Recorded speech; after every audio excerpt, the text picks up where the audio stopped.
इस वीडियो के अंदर एसआईपी की एक ऐसी सच्चाई आपको दिखाने वाला हूं कि आज का या तो आपका सवाल खत्म हो जाएगा, आपका जो परेशानी जो डर है वो भाग जाएगा, या फिर आप ही भाग जाओगे। इन दोनों में से एक चीज तो आज जरूर हो जाएगा इस वीडियो को पूरा देखने के बाद, इसलिए पूरा जरूर देख लेना।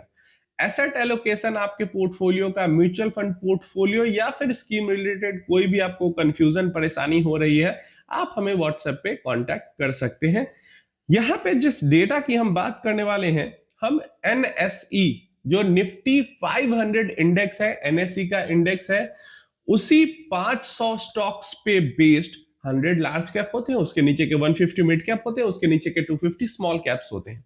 तो निफ्टी 500 जो इंडेक्स है, इसका डेटा उठाएंगे 2005-6 से लेके 2026 तक, है ना। तो यहाँ पे 20 साल का पूरा पूरा डेटा आपके सामने आ जाता है। और एसआईपी करने पे क्या फीलिंग आती है, किस तरीके से जो डर होता है, जो इमोशन होते हैं, उसको संभालना होता है, ये सब कुछ आपको समझ में आएगा। देखिए 2006 में 2006 के अंदर 10,000 रुपीज की आपने एसआईपी स्टार्ट की, तो 1,20,000 रुपया पूरा पूरा आपने इन्वेस्ट किया, और 1,66,781 मतलब 1,66,781 रुपीज वहां पे हो गए। और पहले साल में आपको जो XIRR मिला वो मिला 79.80% का।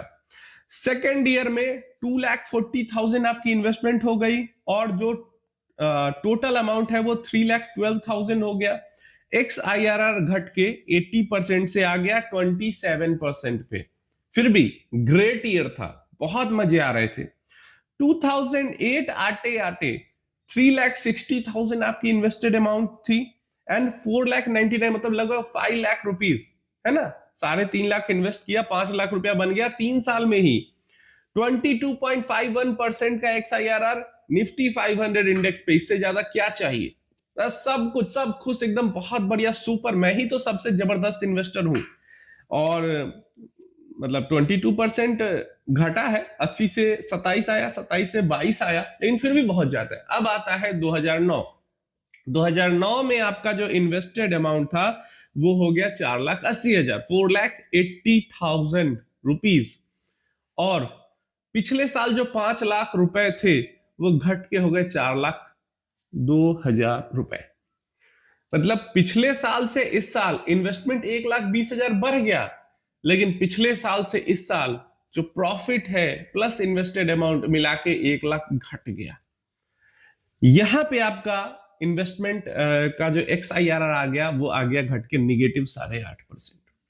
और यही वो समय होता है जहां पे इन्वेस्टर को अपने आप को संभालना होता है, यहीं पे होता है इमोशनल ब्रेकडाउन।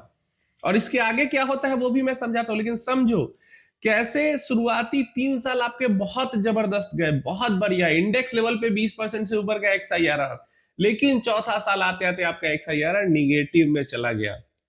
ये था सब प्राइम क्राइसिस वाला साल, और उसके कारण मार्केट में आया था 60-70% का क्रैश, लार्ज कैप में भी। तो इस तरीके का बुरा हाल आपको देखने को मिला। चलिए, अब ये बुरा हाल में अभी आप नहीं इसको फील कर सकते, क्योंकि अभी भी तो 2 साल से कुछ भी हुआ है, लेकिन वो तो मार्केट तो नॉर्मल ही है, क्रैश 60% तो नहीं हो गया है। तो 60% क्रैश में कोई निकल गया तो वो तो लॉस लेके निकल गया अपना, लेकिन कोई नहीं निकला और अपनी एसआईपी को जारी रखा। तो 2010 में क्या हुआ, 2010 के आते आते यहां पे जो 4 लाख रुपए हो गए थे घट के टोटल, वो टोटल बढ़ के 4 लाख से सीधा 9 लाख रुपया हो गया। क्योंकि 2009 एंड होते होते इवन 2010 के अंदर जो रैली है बहुत जबरदस्त आई थी। जैसे पिछले साल 2008 खत्म होते होते और 9 में जो क्रैश आया था 60-70% का, अगले साल 100% से ज्यादा की रिकवरी आ गई थी। इस कारण से 4 लाख रुपया सीधा 9 लाख रुपया हो गया, और इसमें इन्वेस्टमेंट भी 1,20,000 गया है। तो कितना ये 3 साल में क्या क्या हो गया समझ लो, कितना इन्वेस्टर को इमोशनल बढ़िया भी लगा, ब्रेकडाउन भी और फिर बढ़िया लगा।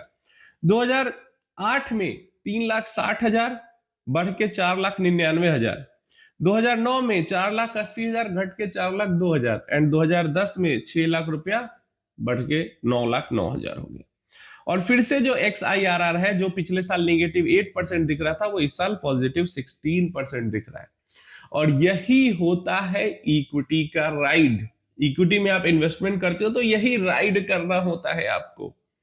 लेकिन अभी के टाइम पे इन्वेस्टर जैसे है ना, अगर 2008 वाला केस आज के आज हो जाए, मतलब 10-20% इन्वेस्टर बच पाएंगे, जो जितने इन्वेस्टर भी अभी हैं इन्वेस्टर मार्केट, 10-20%, 80% इन्वेस्टर भाग जाएंगे। और एक्चुअली में यही हुआ था उस टाइम पे भी।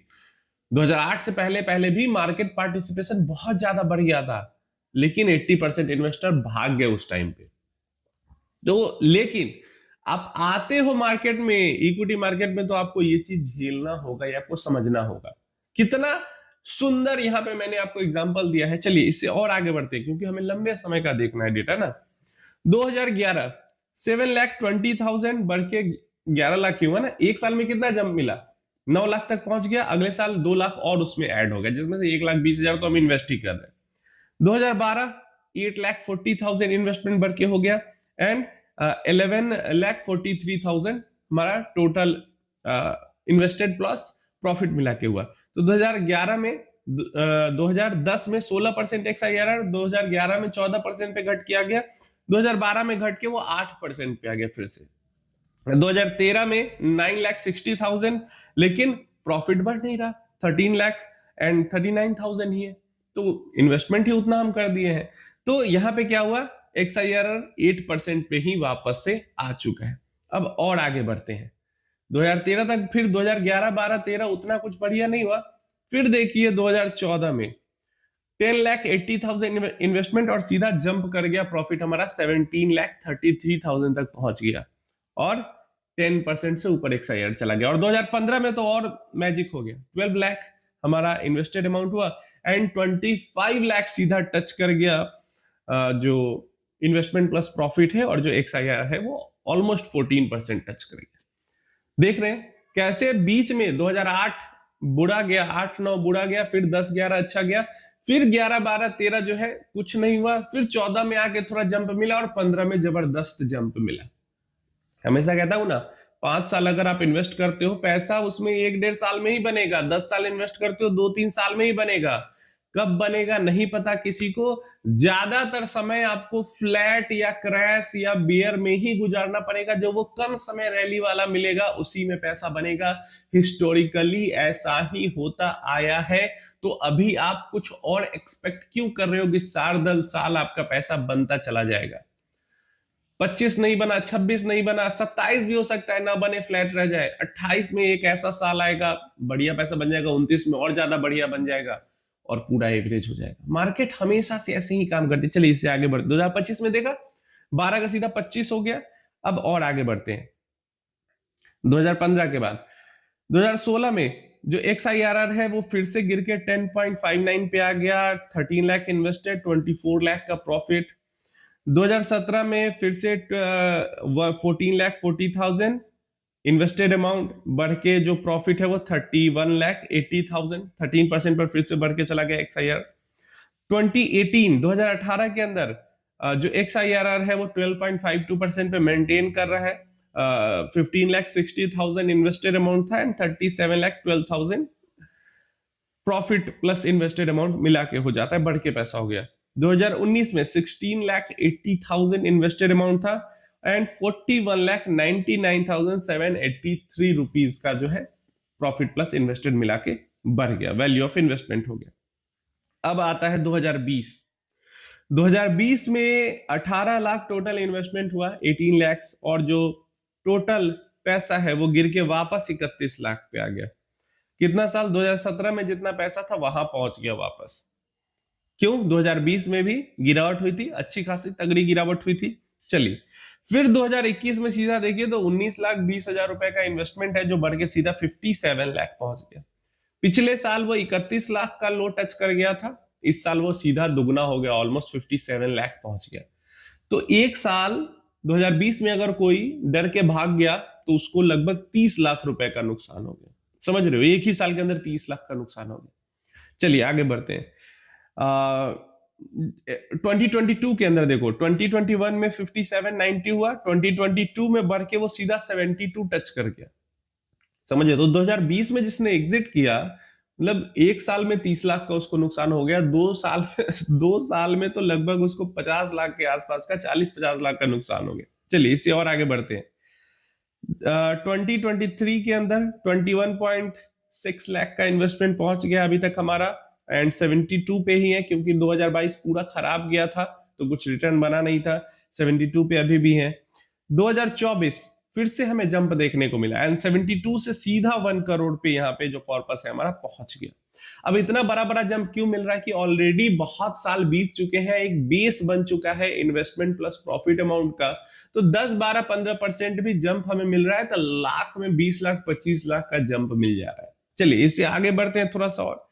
2025 1 करोड़ 10 लाख पे पहुंच चुका है एंड 13-14% का अभी भी जो है NSE 500 निफ्टी 500 इंडेक्स पे रिटर्न जनरेट हो रहा है। 2026 के अंदर अभी तक जो हालात है वो 1 करोड़ 8 लाख के आसपास पहुंचा हुआ है, जो कि पिछले साल से 2025 से भी कम है। मतलब 2024 के बाद से कुछ ज्यादा पैसा बना नहीं है। क्या देखने को मिलता है 2024 के बाद से 2025 में बहुत ज्यादा कुछ नहीं बना है, 7-8 लाख रुपए बने हैं। 1 करोड़ के बेस पे 7-8 लाख बने हैं एंड 2026 में तो और कम ही हो गए। तो पीछे का इस SIP डेटा का अगर पीछे का आप ट्रैक रिकॉर्ड देखो तो पीछे कई बार ऐसा हुआ है कि 2-2, 3-3 साल तक पैसा नहीं बना है, उसके बाद 1 साल 2 साल का फेज ऐसा आया है जिसमें 2 गुना हो गया है। समझ रहे हो? देखो इक्विटी ऐसा ही काम करता है, 2 साल 3 साल तक पैसा नहीं बनता, फिर 1-1.5 साल में पैसा 2 गुना हो जाता है और एवरेज 5 साल का रिटर्न उतना बन जाता है एलिवेटेड। तो अभी अगर देखो तो 2023 तक पैसा बना है ना, 2023-24 तक पैसा बना है। 2025-26 में ऑलमोस्ट सेम है, वो 2-4 लाख 1 करोड़ के बेस पे कुछ फर्क नहीं पड़ता। तो यहां जो डेटा पास्ट का हमें दिखाता है वो तो हमें ये दिखाता है कि 2025-26 में हो सकता है 2027 भी फ्लैट रह जाए या थोड़ा बहुत रिटर्न बन जाए, फिर भी 2028-29 में पैसा बना के वो एवरेज कर सकता है रिटर्न इसके, है ना। 2026-25 में नहीं ही बना, 26 में नहीं बना, हो सकता है 27 में ना बने, लेकिन 28 में तगड़ा जंप मिल जाए, उसका 29 में तगड़ा जंप मिल जाए और फिर ये 1 करोड़ 10-15 लाख पे वो 2 करोड़ के आसपास टच कर जाए। तो पास्ट जो डेटा 2006 से है वो तो यही दिखा रहा है कि मार्केट इसी तरीके से हमारी काम कर रही है। आप लोग डरते इसलिए हो क्योंकि आप लोग डेटा स्टडी नहीं करते हो, आपको पता ही नहीं रहता कि मार्केट कैसे काम करता है, कैसे काम कर रहा है हमारा मार्केट, आपको समझ में ही नहीं आता, पता ही नहीं रहता और फिर परेशान होते हो।